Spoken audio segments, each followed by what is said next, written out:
Hello friends, welcome to run study. MP police science series का 26वां video है। इस वीडियो में हम मध्य प्रदेश पुलिस संबंधित विज्ञान के महत्वपूर्ण 25 प्रश्नों को देखेंगे। यदि आपको वीडियो अच्छा लगता है तो लाइक करें, चैनल पर नए हो तो चैनल को सब्सक्राइब करें। वीडियो को लाइक करने और चैनल को सब्सक्राइब करने से ज़्यादा जरूरी है आपको वीडियो में बताए गए सभी प्रश्न याद होने चाहिए। तो आइए वीडियो स्टार्ट करते हैं। पहला प्रश्न है, एनोस्मिया कहते हैं तो एनोस्मिया किसको कहते हैं? इंपॉर्टेंट है, आपको याद रखना है। एनोस्मिया किसको कहते हैं? तो एनोस्मिया मतलब होता है घ्राण संवेदना की कमी को एनोस्मिया कहा जाता है। आपको याद रखना है, घ्राण संवेदना की कमी को एनोस्मिया कहा जाता है। और एनोस्मिया घ्राण संवेदना की कमी को कहा जाता है तो इसका मतलब होता क्या है? तो जो सूंघने की शक्ति होती है, सूंघने का जो पावर होता है, इसमें कमी आ जाती है तो इसको एनोस्मिया कहते हैं। तो आपको यह समझ में आया होगा। नेक्स्ट प्रश्न है हमारा, एड्स होता है तो एड्स कैसे होता है? आपको ध्यान रखना है, एड्स किससे होता है? तो एड्स विषाणु के द्वारा होता है, वायरस के द्वारा होता है। इंपॉर्टेंट प्रश्न है, एग्जाम में पूछा जाता है, एड्स वायरस के द्वारा होता है। नेक्स्ट प्रश्न है, मनुष्य के अंगों में से कौन सा एक ऐसा अंग है जो हानिकारक विकिरणों से सबसे ज्यादा प्रभावित होता है? तो मनुष्य के शरीर में ऐसा कौन सा अंग है जो हानिकारक विकिरणों से सबसे ज्यादा प्रभावित होता है? तो यह अंग का नाम है आंख। तो आपको ध्यान रखना है, मनुष्य की आंख हानिकारक रेडिएशन से सबसे ज्यादा प्रभावित होती है। नेक्स्ट प्रश्न है, निम्नलिखित में से किसका निर्माण हमारे शरीर में नहीं होता? इंपॉर्टेंट प्रश्न है, आपको ध्यान रखना है। निम्नलिखित में से किसका निर्माण हमारे शरीर में नहीं होता है? तो आपको ध्यान रखना है, विटामिन ए का निर्माण हमारे शरीर में नहीं होता है। प्रोटीन हमारे शरीर में बनता है, हार्मोन हमारे शरीर में बनते हैं और एंजाइम हमारे शरीर में बनते हैं। तो आपको याद रखना है कि विटामिन ए का निर्माण हमारे शरीर में नहीं होता है, प्रोटीन, हार्मोन और एंजाइम हमारे शरीर में बनते हैं। नेक्स्ट प्रश्न है, निम्नलिखित में से क्या तने का रूपांतरण नहीं है? तो इंपॉर्टेंट प्रश्न है, इस टाइप के प्रश्न एग्जाम में पूछे जाते हैं, आपको याद रखना है। निम्नलिखित में से क्या तने का रूपांतरण नहीं है? तो प्याज का बल्ब बिल्कुल यह तने का रूपांतरण है, आपको याद रखना है। जो प्याज होता है यह तने का रूपांतरण है, आपको याद रखना है। अरबी भी बिल्कुल तने का रूपांतरण है, आपको ध्यान रखना है। अरबी का घन कंद जो होता है यह तने का रूपांतरण है। और आलू का कंद जो होता है, आलू जो होता है यह भी तने का रूपांतरण है।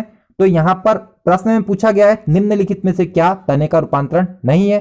तो जो शकरकंद होता है, शकरकंद का कंद होता है, यह तने का रूपांतरण नहीं होता है। तो अच्छे से याद रखना है इसको। प्याज तना होता है, अरबी तना होता है, आलू भी तना होता है, पर शकरकंद तना नहीं होता है, आपको अच्छे से याद रखना है। नेक्स्ट प्रश्न है, प्रशीतन रेफ्रिजरेशन खाद्य परिरक्षण में मदद करता है। मतलब जो रेफ्रिजरेशन होता है यह खाद्य पदार्थों को संरक्षित करके रखता है।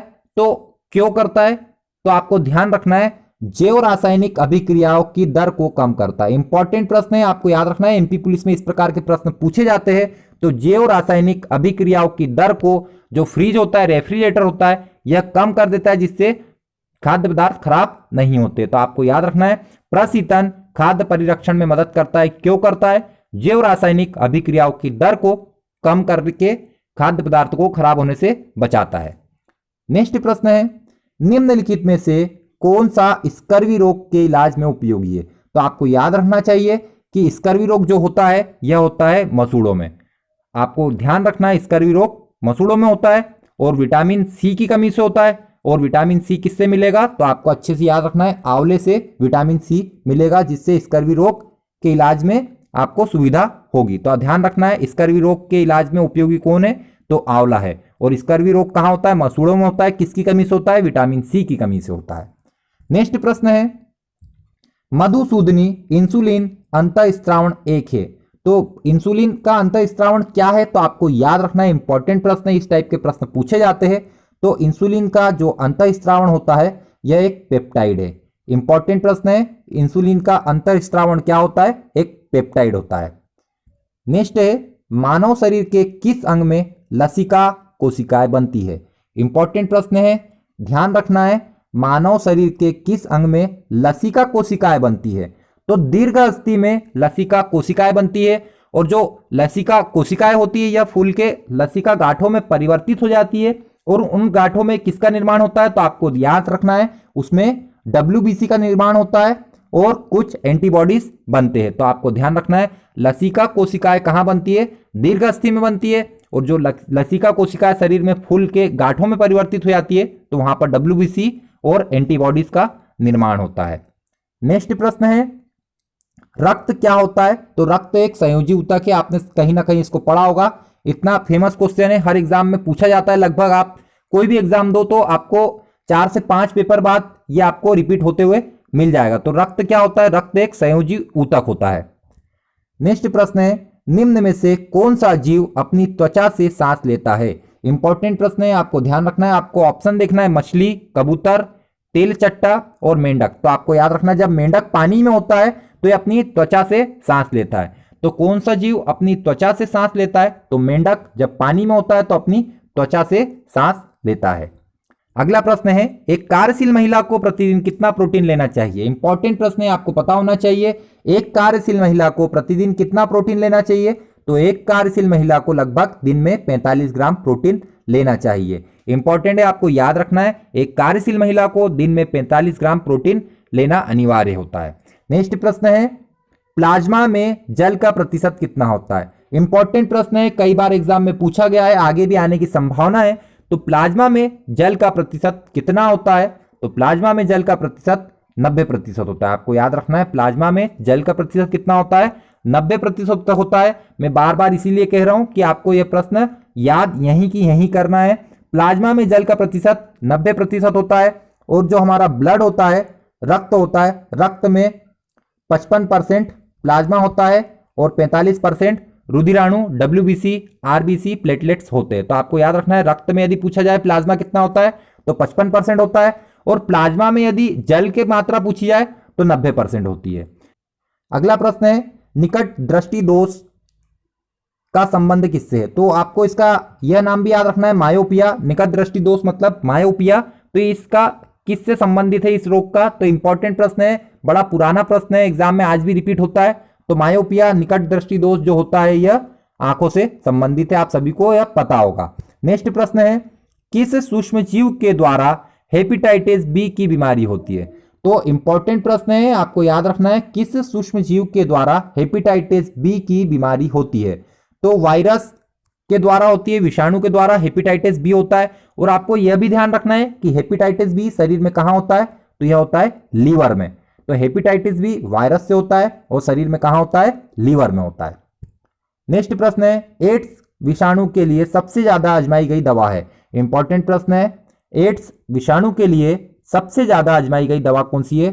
तो जूडोवुडिन। आपको याद रखना है नाम इसका, जूडोवुडिन नामक जो दवाई है एड्स के लिए सबसे ज्यादा उपयोग की गई है। तो आपको याद रखना है जूडोवुडिन। नेक्स्ट प्रश्न है लैंगिक जनन से अनुवांशिक विचरण कैसे होता है? इंपॉर्टेंट प्रश्न है, इसको याद करना है यहीं पर, लैंगिक जनन से अनुवांशिक विचरण कैसे होता है?